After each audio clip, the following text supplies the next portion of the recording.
I grew up with two Muslim parents. My mom later left Islam, and I grew up very confused as a child. I said that I knew who God was, but internally I really didn't. I grew up going to the mosque and to church, so you can get an idea of how confusing that was as a child. And I was a very mixed up child throughout all of elementary school, or well, most of it. Uh, I was mentally abused by my father and my stepmother. So throughout my lifetime, I grew up resentful and fearful. My childhood was filled with a lot of fear. Because of this abuse, I grew up faking emotions for most of my childhood. No one could really tell that I was, because I was portrayed to be a happy child. I was always good in school. I never showed any bad behaviors. So no one suspected that there was anything wrong with me. And in secret, I would turn to things to make me feel better. I would always seek out material things to help me to feel better, but that always left me feeling empty. I was always into anime, dark music. I fed my soul with how I was feeling, and that ultimately kept leading me down a rabbit hole of darkness. Eventually, I grew afraid to go home after school. I would rather stay at school, and even though I was being bullied at school, I preferred to be bullied by children my age than go home and be bullied by my parents. And eventually I began to break down. But no one noticed, so I went on a few more years just trying to hold up the mask that I had built, that I was happy, I was good, I was the top of my class, I was fine. The pandemic, COVID, hit while I was in middle school, and at that time I was at the end of my road.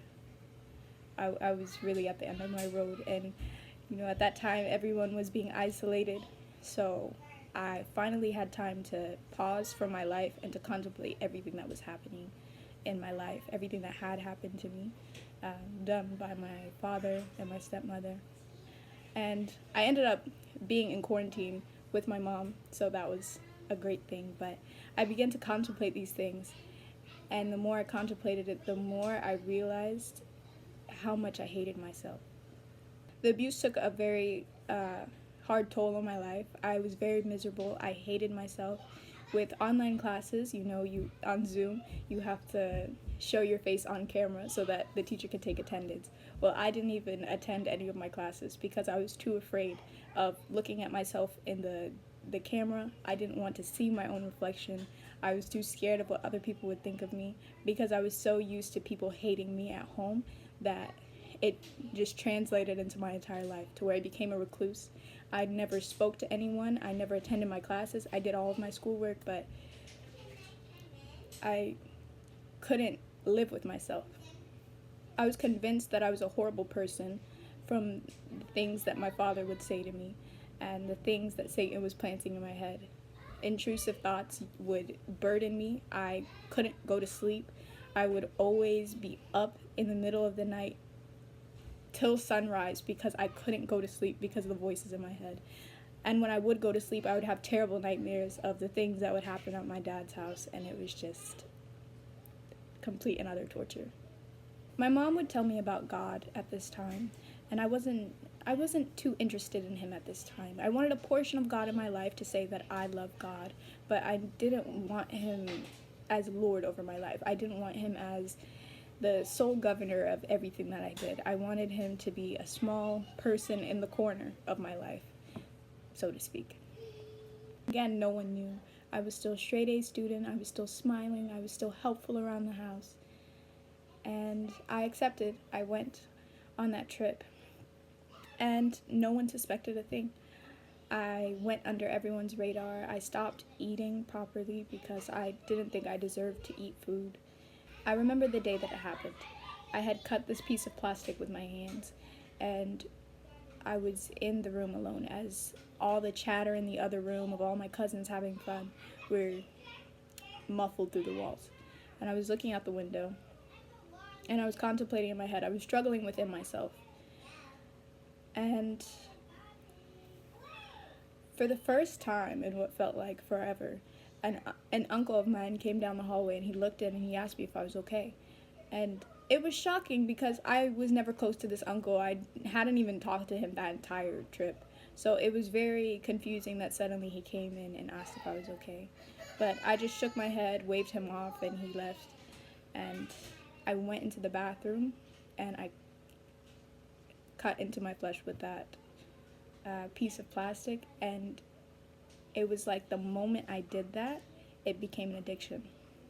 Every single day, I needed to go back to the bathroom and do that to redeem myself. Every time it felt like I did something wrong, I slipped up, I said the wrong thing, I said something awkward and no one laughed, I would want to go to the bathroom and just hurt myself. I felt like I deserved it. I needed to atone for my sin in some way. I've disappointed God, I've disappointed my family, I've disappointed everything. I'm a disgrace.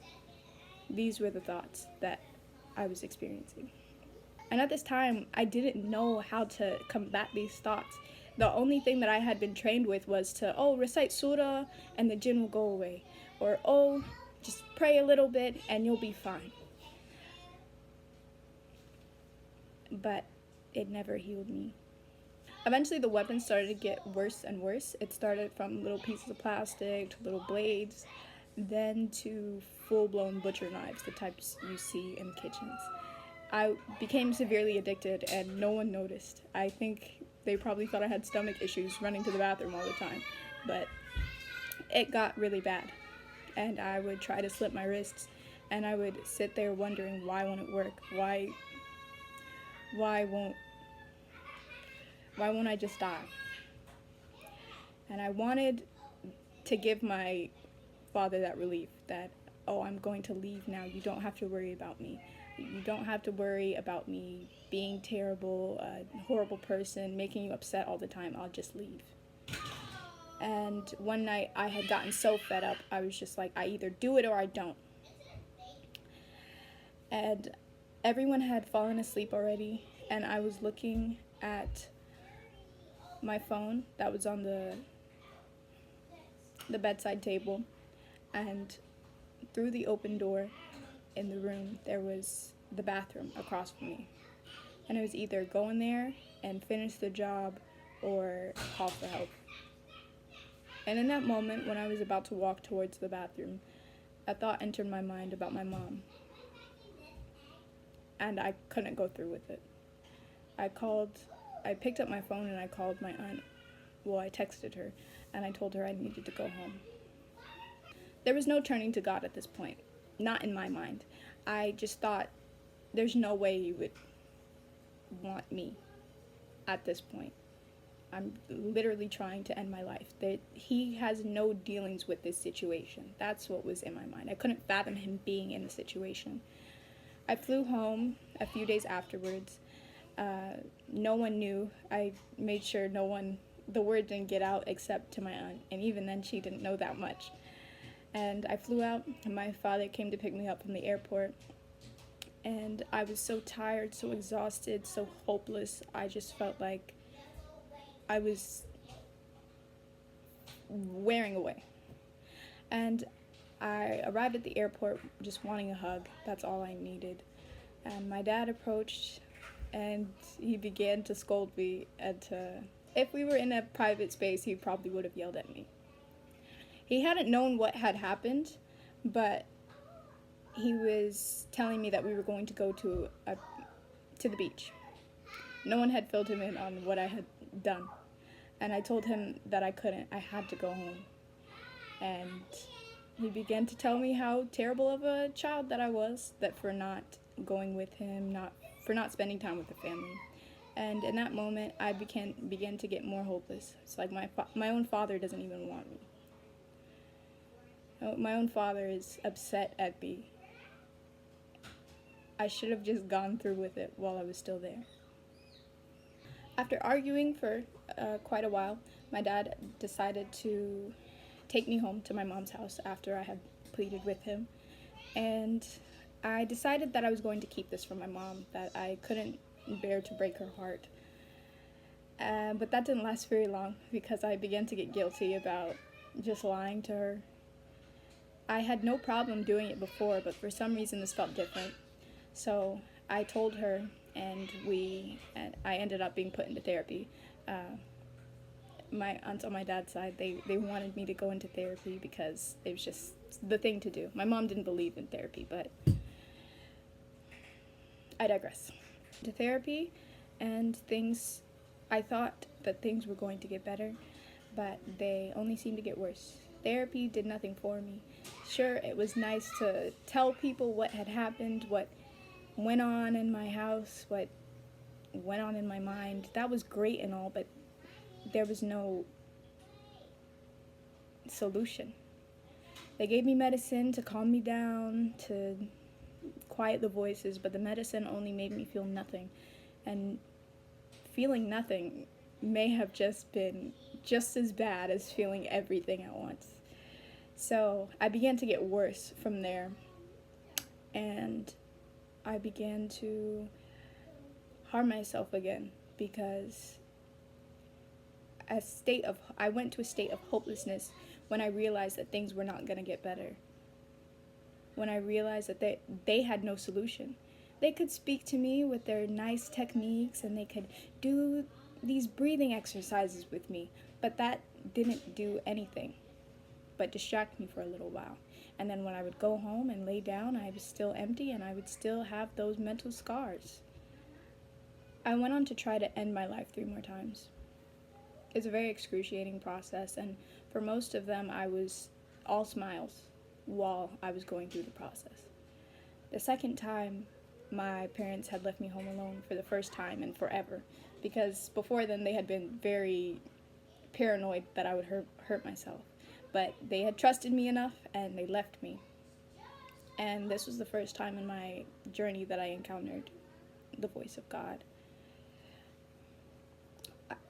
I had my music blasting in my headphones.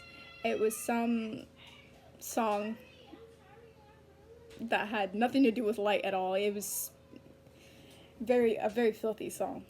And I was just dancing around the kitchen, just all in smiles. Finally, I can just end this, and everybody will be happy. It was a deluded thought, a thought straight from Satan. So I danced over to the cabinet, and in there was ZzzQuil, I believe. It was an entire bottle of ZzzQuil. Now, it was there because my insomnia was absolutely horrific. I was never sleeping because, like I said, the nightmares and the voices, it just never stopped. So I was like, this is perfect. I'll just drink the whole bottle, and boom, out like a light. So I went to the cabinet, I opened the door, I picked up the bottle, and the second I touched that bottle, I heard stop. And I paused my music, I looked around, and I realized that I'm completely alone. And that's definitely not in the lyrics of my song. I set my headphones down, I set the bottle down, and I just stood there in the kitchen in silence. I don't think I did anything until my parents came home. And when my mom walked through the door, I just told her that I needed help. I didn't tell anybody what I heard because at this time I thought people were going to think I was schizophrenic, because at the same time I was also seeing weird beings in my home, like demons. Now I know as demons. But it was a very horrible thing. So my mom rushed me to the hospital because before I had did the stuff with the bottle, I had really messed up my arms with I don't even know what. So she took me to the hospital. I stayed there for a few days. I rotted in my bed. The treatment isn't even treatment at all. It's just stay here until you stop feeling that way and then get out.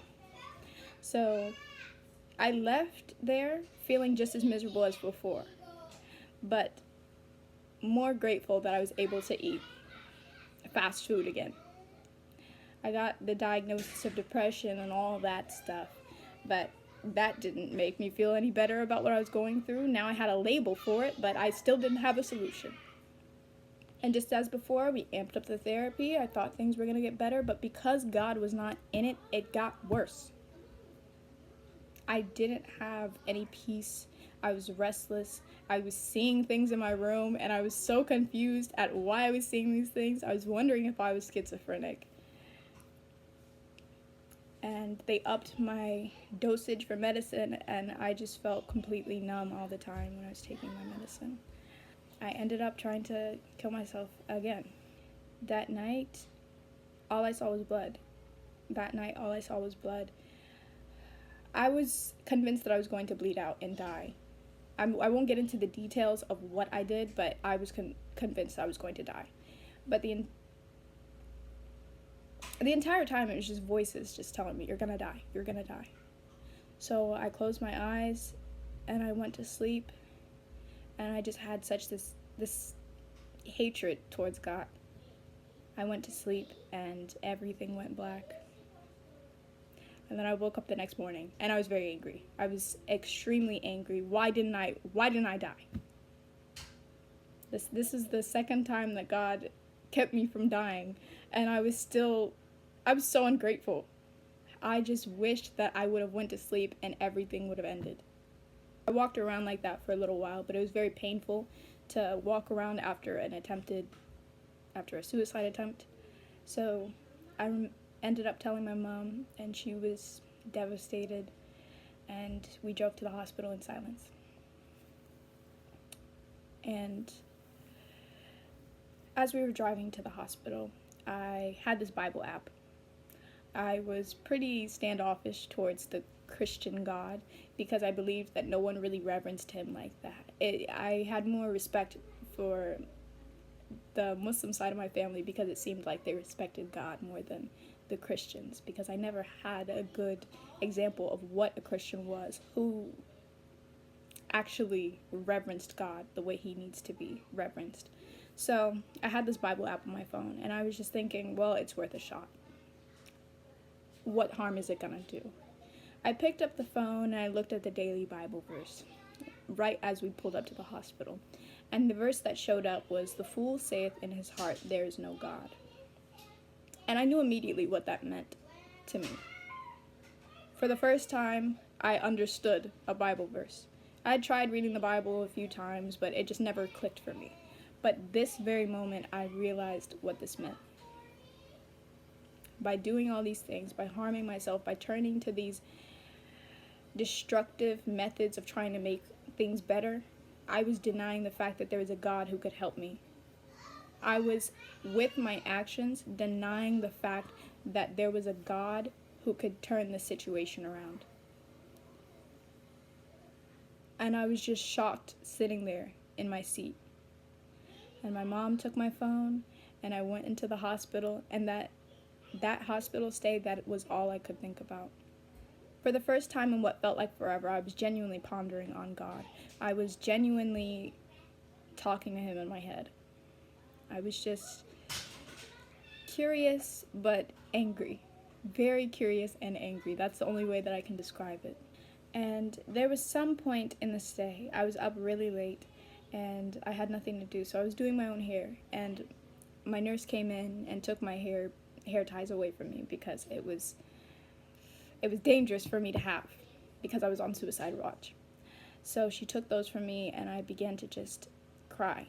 I just began to cry, and I was like, that's the last thing that I had from home. So I was just crying to God. I had no reason to speak to him because before then I didn't believe that he was in this situation whatsoever. But I just began to cry, and I was just like, I want to go home. Please just send me home. I want to go home. And as I'm crying these things, my nurses are looking at me just pitifully out the window, and I'm in there alone just crying. And suddenly I hear someone walking down the hallway. And my mom comes around the corner and she tells me, "Get your stuff, we're leaving." And again, for the first time, I was just like, there has to be a God. There has to be a God. There's no way that the moment that I'm asking to go home, my mom is coming around the door. And On top of that, I later learned that my mom had been praying earnestly that I would be released from the hospital. And then on top of that, the hospital doesn't even discharge patients at the time that I was crying. It was really late in the hour, and they don't, in my state, they don't discharge patients at that hour. I left the hospital confused.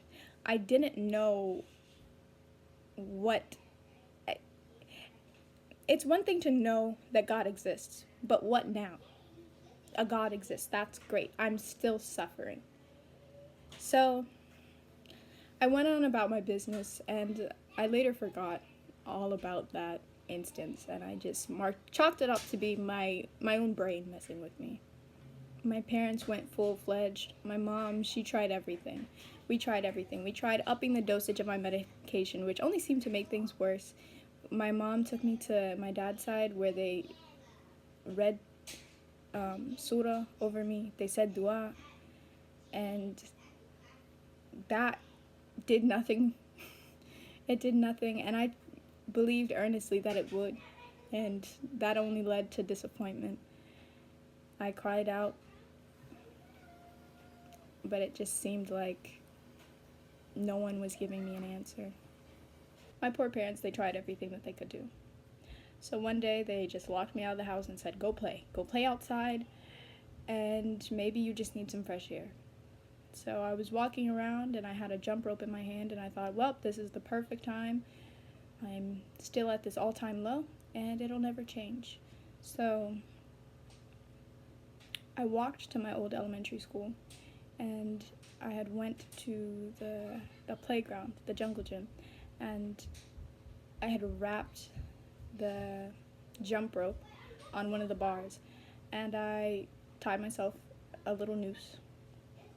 And this was a very high grade jump rope. This wasn't just the ordinary jump rope. I don't know where they got this from, but it was high grade.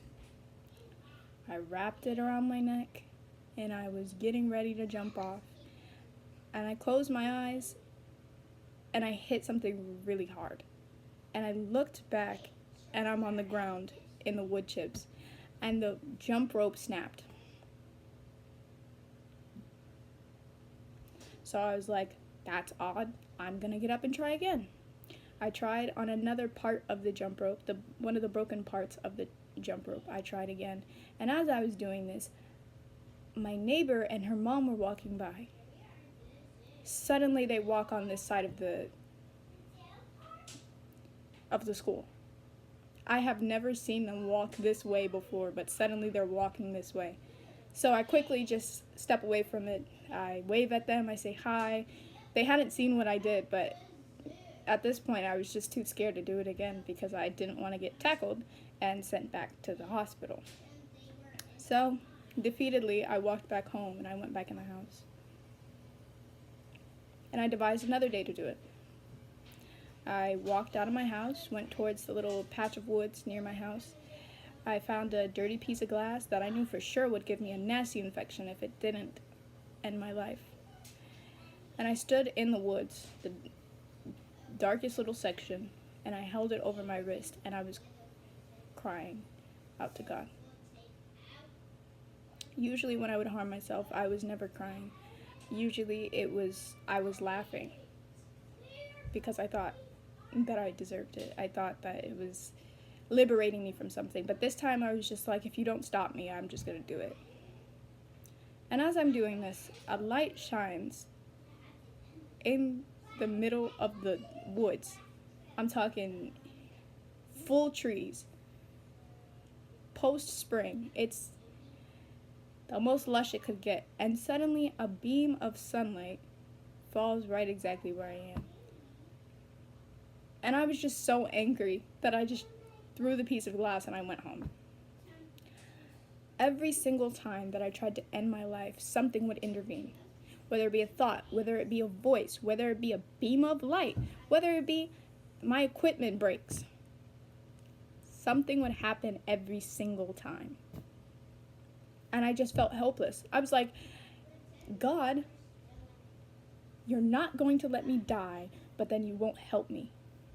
I struggled with this for quite some time. I gave up on trying to end my life, and I started listening in on what my mom was saying about this God. I thought I knew a lot about him, but the more she began to speak about him, the less I realized I knew. So I tried to go to church, but I did not fit in there with the culture and everything. I dressed in long sleeves and long skirts, so it just didn't, I didn't mix with the church. But even not fitting in there, I still began to try to follow him, even though I didn't go there very long. I started being convicted of certain things in my life. I had online friends who would say very vulgar things, and I began to distance myself from them. I couldn't speak to them anymore because I had this terrible feeling in my spirit that I shouldn't be talking to them. I stopped watching anime, and I would try to get back into it, but there was just things that I couldn't ignore about it to where I just stopped watching it. And eventually I began to allow Jesus into my heart. I asked him into my life. And this cycle happened quite a few times because I would end up going back into the things that my flesh wanted, and I would come back and be like, Jesus, come into my heart. So it was a struggle, but eventually I started trying to walk in the ways of Jesus. At some point, I had asked him to remove the scars on my body because from all the attempts and all the harm that I inflicted on my body, I was still scarred from shoulder to wrist, thigh to ankle. It was just terrible. So I asked him, please heal me of my scars. I don't want these on my body, and they were gone in a few days. And these weren't just any scars. These weren't just tiny little paper cuts. These were scars. And the Lord healed them for me. And after that, I just knew I had to follow this God, or it was him or nothing. So I began to grow in the knowledge of Jesus, in the knowledge of his life, his death, all of these things. And I didn't know everything, so I still grappled in my heart between Islam and Jesus, because for a long time I just knew him as a prophet. But I knew for sure that this is who I was going to follow. And as I was reading the word one day, I had asked the Lord, please give me faith like Job. I had been reading through Job, and I was just so fascinated by the fact that even though he lost everything, his family, his everyone, he still stayed faithful to God. So I wanted to be like Job. I don't think I knew what I was getting myself into. I was still new in Christ, even though I had been back and forth. I was still new in walking faithfully with Christ. After I had asked for faith like Job, 2 close family members died in our lives. We lost our house almost overnight, and suddenly we're homeless. Nowhere to go. So we ended up staying with a relative for a little while. And as we were staying with her, it was clear that I did not have faith like Job yet, and I began to fall into sin. I was still dealing with a lot of mental anguish, so I would turn to things that made me feel good. I began watching anime again, which opened a door to other things, which opened a door to other things, which opened a door to other things, and suddenly I'm just addicted to porn again. And it was like that was the only thing that would comfort me. And obviously I felt ashamed, and I couldn't take this to God. I was portraying to be a growing Christian before everyone else, but I truly was not in my heart. I was running away from God, which was not good for me or my mind. And slowly but surely, I started declining. mentally again. I went between watching it, repenting, watching it, repenting, and it was true repentance. The thing is, I wouldn't surrender it to God. I wouldn't ask him for help because I thought it was such a shameful thing that I needed to do it myself. These are attributes that I had got when I was still following in the ways of Islam. I thought that I had to make it right. Eventually, we moved into a hotel because of circumstances, and we were homeless. Homeless, but not homeless. It began to look very dark. I cut my father off and my entire dad's side off because I kept relapsing every time I would get in contact with my father. And I felt very isolated because they were my home. They were my security. They were a lot of things for me. So now I just felt abandoned a little bit. And living in this hotel, I had an alcoholic family member, and it was a very miserable time. Lots of arguing, lots of yelling, fighting. I just felt hopeless. There was nowhere I could go because it was too dangerous around the hotel because this was not a very good area. And I stayed in my room all the time. I made TikToks. I would just, slowly but surely, it's like everything exploded. Started reading books, but I couldn't read the books without explicit content in it. Started watching movies, but I couldn't watch those without explicit content.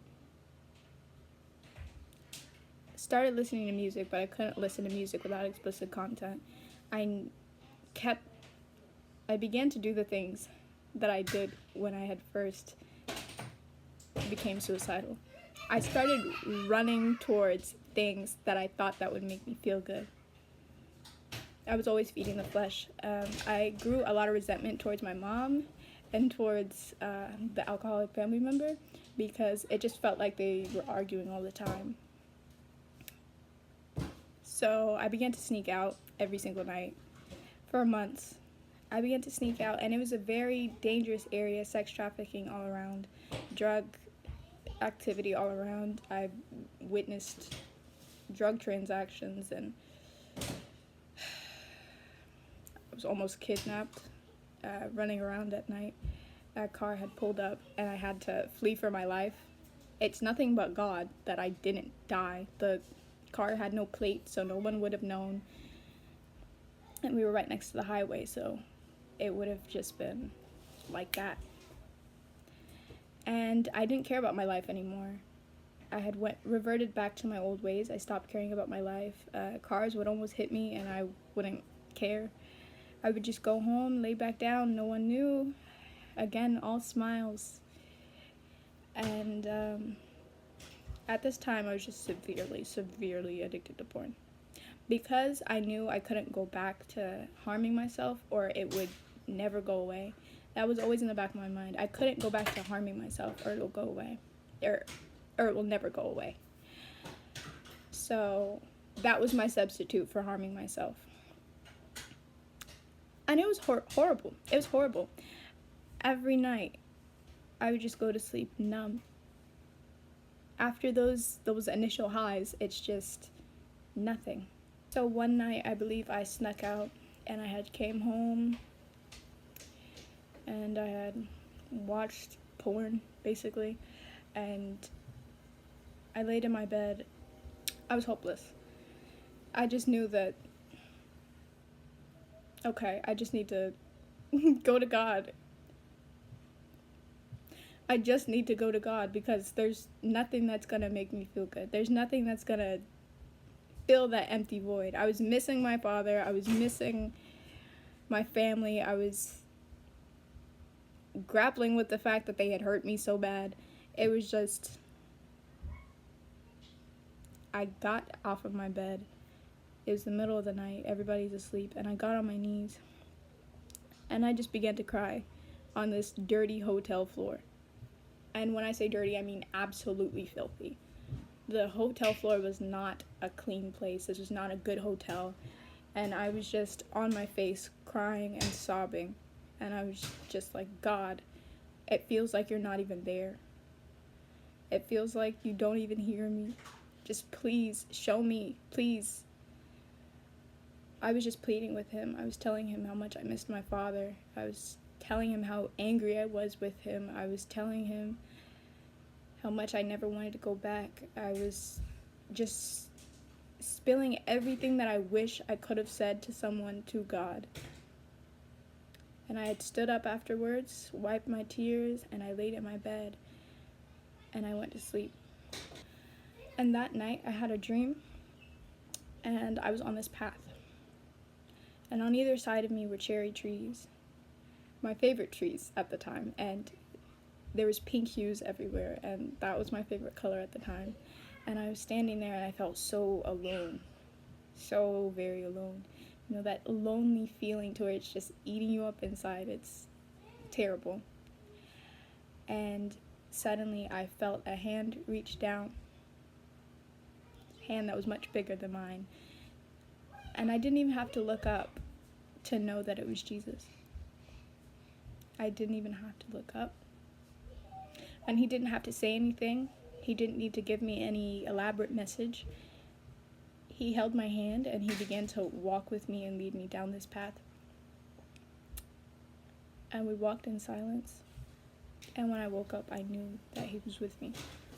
Now, that's not to say that just because I had an encounter with Jesus that I never slipped up again and that I began to walk faithfully with him the entire time.